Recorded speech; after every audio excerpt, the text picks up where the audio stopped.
RFID is an interesting technology. It's so widely used and has been around for a long time.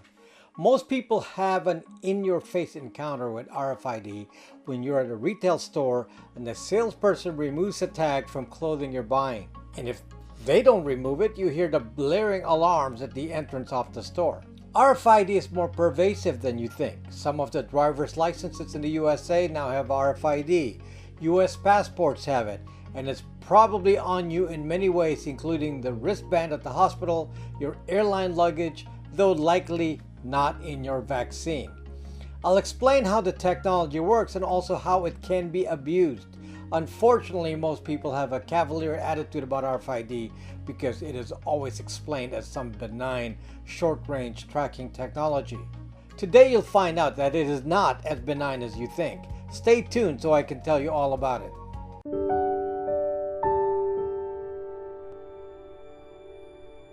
I'm on the platform Odyssey.com and I'm now one of the top creators on there. Just for insurance, in case I get the platform, please follow me there using the link in the description. I have a VPN service, Bytes VPN. My company also sells de-Googled phones and Brax routers. These products are made to make your identity disappear on the internet. And hopefully this video will explain why these products are important.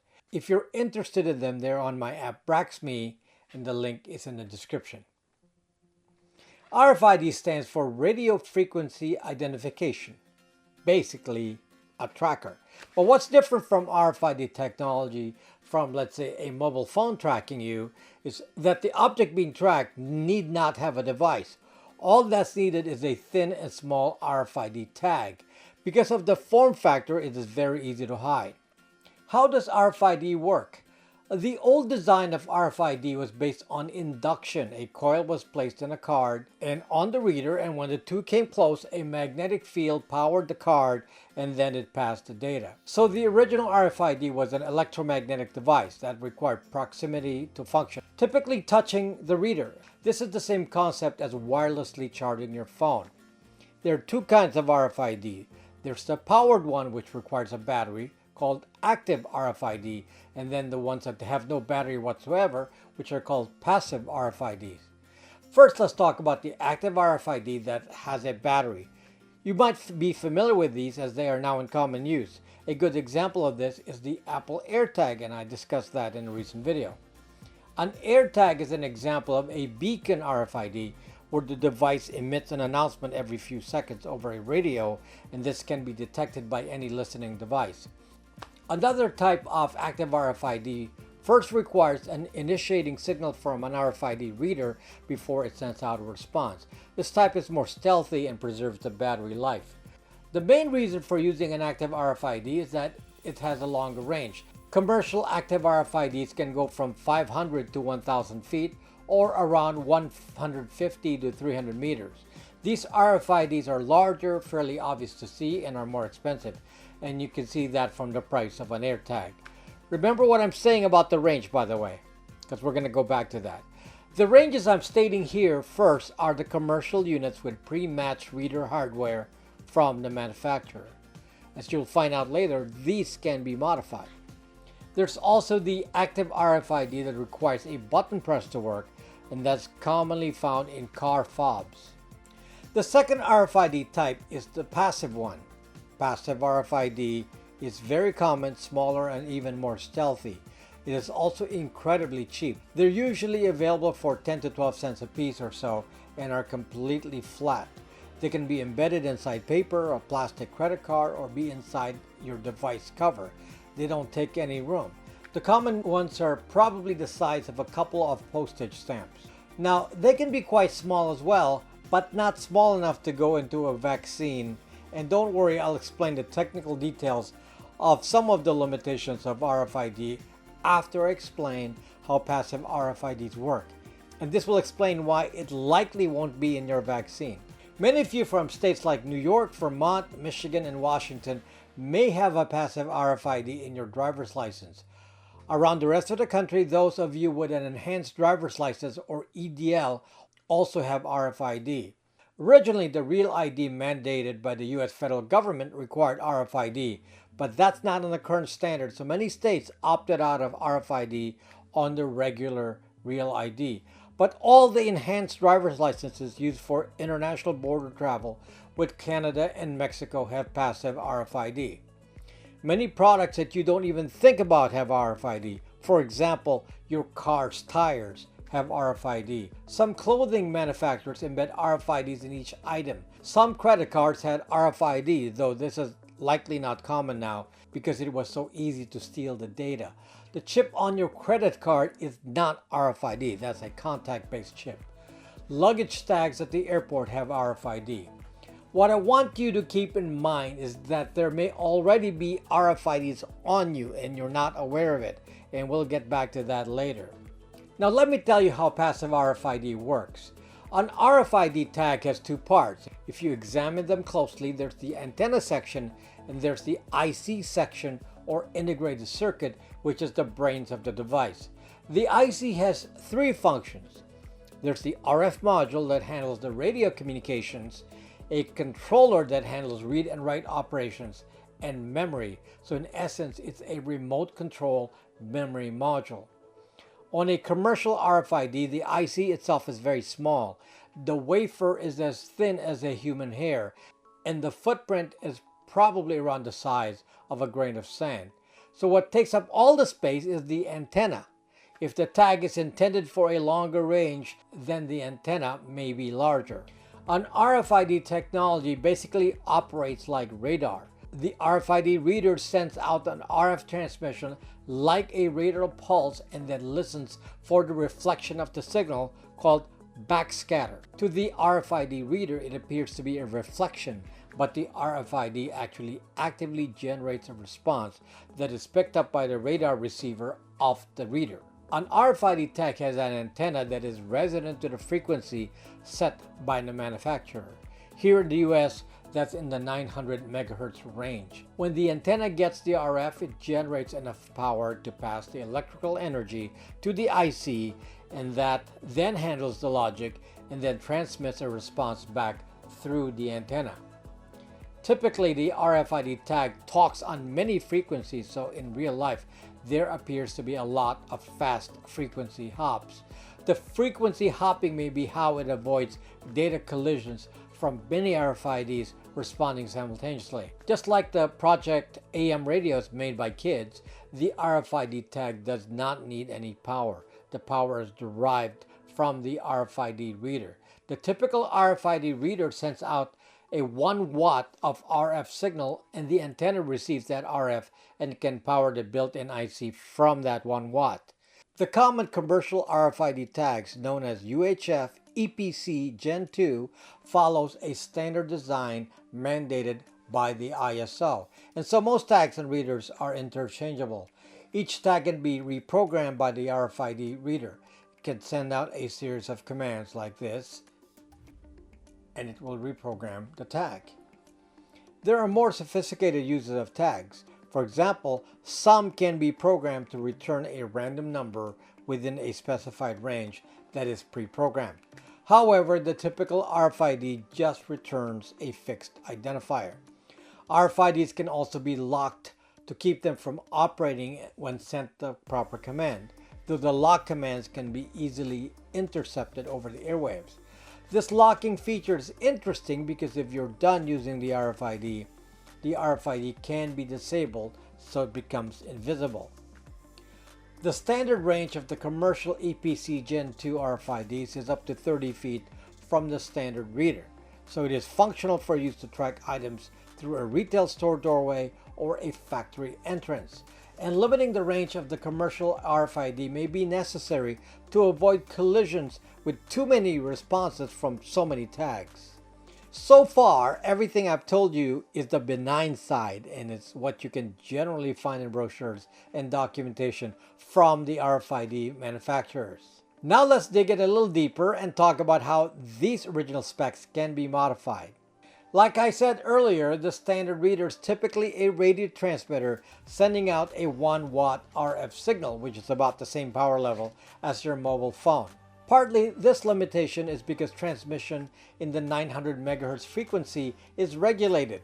There's a small band from about 908 to 928 MHz that is reserved for ISM use, meaning industrial, scientific, and medical. The transmission power limitation is in place because the devices and their users are unlicensed. 900 MHz is also a ham band, so in theory, a licensed ham operator can transmit in this frequency and not be subject to the same rule as an unlicensed piece of equipment. So in theory, a transmission of 100 watts is possibly legal from a licensed operator.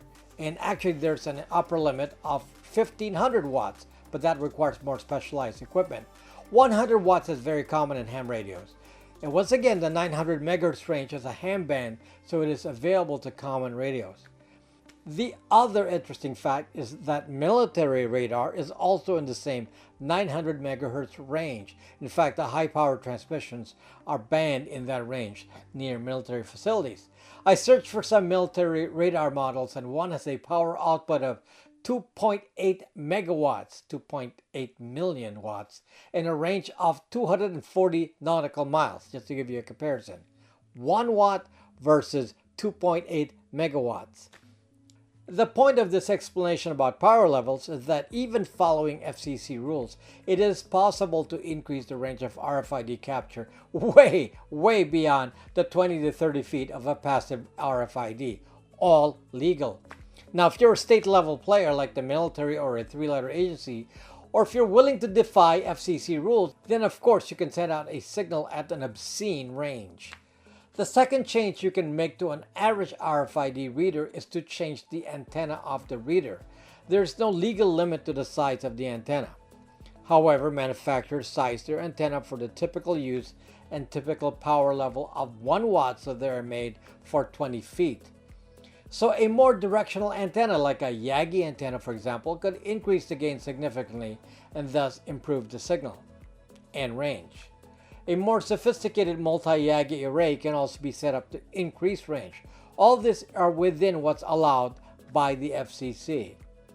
A researcher from DEF CON, Chris Paget, using some standard ham radios and Yagi antennas, computed the theoretical range of an EPC Jet 2 RFID to be around 500 feet.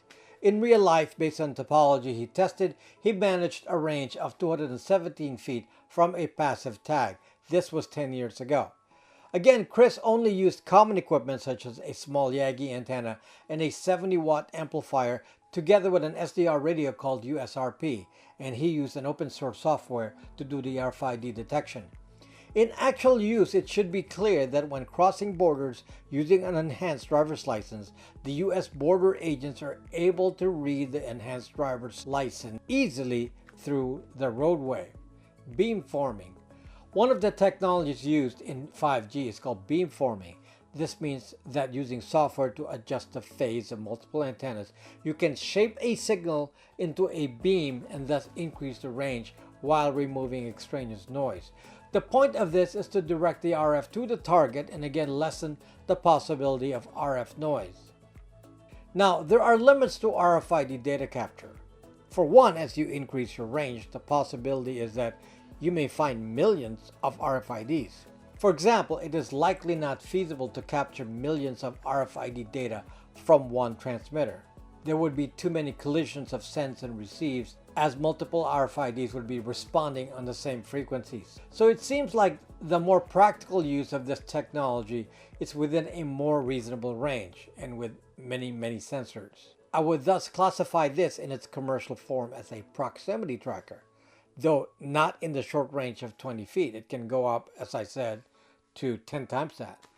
Though it is possible to do long-range tracking, it's not practical with the commercial version. But there may be a way around this, and I'll get to that a little later. How small can an RFID be? The regular RFIDs are the size of a postage stamp to about 2 postage. If you look at the design in close up, you will see that the antenna makes up the big portion. The IC itself is a mere dot. And that, in fact, is the major limitation of RFID for longer range detection. The longer the range required, the larger the antenna in the tag. And there are some practical limits here, since you have to make the antenna resonant to the frequency you intend to use it in. There have been experiments putting RFIDs on ants, so yes, you can make them small enough to put on an ant. However, because of the antenna limitation, the reader only has to be a fraction of an inch away or a few millimeters. So there's no argument that the IC portion of the RFID can be extremely small, but due to the physics of antennas for the 900 MHz range, it would be impossible to miniaturize. Someone asked me why I don't talk about RFID in vaccines. For practical purposes, if someone injected you with an RFID on your vaccine, it would have to be so small that it has to fit through the needle but with no significant antenna. And that signal would have to cross through a fluid barrier which would block the RF to begin with. Thus it would be a pointless exercise since this is a harder way of tracking. I understand the fear though, since it could serve as a vaccine passport. However, there's already a surveillance system for that in healthcare. It's called the CPT code and ICD-10 code, which is used in every encounter in healthcare and stored centrally on medical record system and in the government. So whether you know it or not, there's a central record of all those who received a vaccine. Vaccines aside, RFIDs have been injected into people. I recall a company in Wisconsin using RFID for tracking employees, and this was inserted under the skin. But these RFIDs are much larger and are used in close range for activating doors and such. In fact, under the skin RFIDs are already being injected into pets. The RFID circuitry is often encased in glass or plastic, and the range is near field since, as I already mentioned, the water in a living being will stop the RF. My point is that we don't need to go into conspiracy theories. There is already an ability to track vaccines using simpler methods. You are likely already carrying some RFID on your person and definitely with your car. Now let's go into the deep end here of understanding the technology fully and seeing what might be possible, especially if one has the resources. For example, a state-level player like a three-letter agency. Non-commercial version. There are commercial standards to RFID. The UHF EPC Gen 2 is based on a standard, as I said, managed by the ISO. For clandestine use, however, there is no particular reason to be beholden to a particular standard. A state player designed RFID could work in any frequency and not just the common 900 MHz, 433 MHz, or 2.4 GHz versions. They can set aside a military frequency and there would be no collisions with any other RFID. Choosing a frequency properly affects the range and the ability to go through walls and perhaps living tissue. In general, the higher the frequency, the less the RF noise, but the shorter the range. So the choice may depend on the application, if the person being surveilled is close by or far away. As I said earlier, if you're using a commercial EPC Gen 2 RFID and you send out a powerful blast of RF, the problem is that there may be millions of RFIDs responding, and that would create RF noise and it would be impossible to track a single tag that way. However, if the frequency is not used for commercial RFIDs, then the responding tags would be very few. This means a custom-designed RFID tag could be tracked by military-grade radar, possibly hundreds of miles away. Remember that the RFID tag is unpowered. It will never need a battery and can theoretically last forever as long as it is physically undamaged. A military radar can send out a signal with 2.8 megawatts and antennas that are 30 feet across. A custom-designed radar could be built with any power level. Depending on the kind of frequency used, the technology could bounce a signal over the atmosphere. We honestly don't know what is possible here. A lot of it depends on the size of the RFID tag. The larger the antenna on it, the further the range. And remember that it can be embedded in paper. And there could also be multiple readers. So as long as you're not limited by the commercial version of RFID, a custom RFID could be quite dangerous as a device and much more targeted than we can imagine. RFID Dust. Since RFIDs can be customized, as I just mentioned, and thus limit the chances of collisions, the other possible use is what I call RFID Dust. Small RFIDs can be scattered at a location, let's say a protest area, so everyone could be stepping in what appears to be grains of sand but are actually RFIDs. This can then be used to identify if someone was at a certain area. It would be like a die marker. A security use of this would be to track who entered a secure room, and there could then be an alarm as proof of entries detected by the presence of RFID dust. But under the control of a repressive government, it would be easy to spray running protesters with RFID dust, or it can be caught in shoes and clothing. Remote surveillance. The unique thing about RFID is that it does not require power, so it could have long-term use as a surveillance device. An RFID could be mated to a microphone and then the sound could be returned back as data. I read about the possibility of this device somewhere. And then I saw a patent mating an RFID to a media device like a camera or microphone. A mic, of course, would use less data. Again, this would be a customized kind of chip solution and not an EPC Gen 2 commercial RFID. But the principle is the same, self-powered from RF. Apparently, the US government is hard at work on insect-sized drones or nano drones.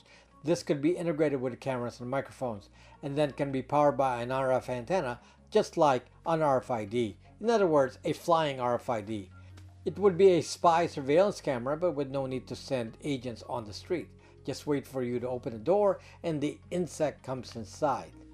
Imagine someone flying one of these buggers into your home and it just sits in the corner quietly, and since it's the size of an insect, you'd never see it. And if you did, you'd think it was a real insect.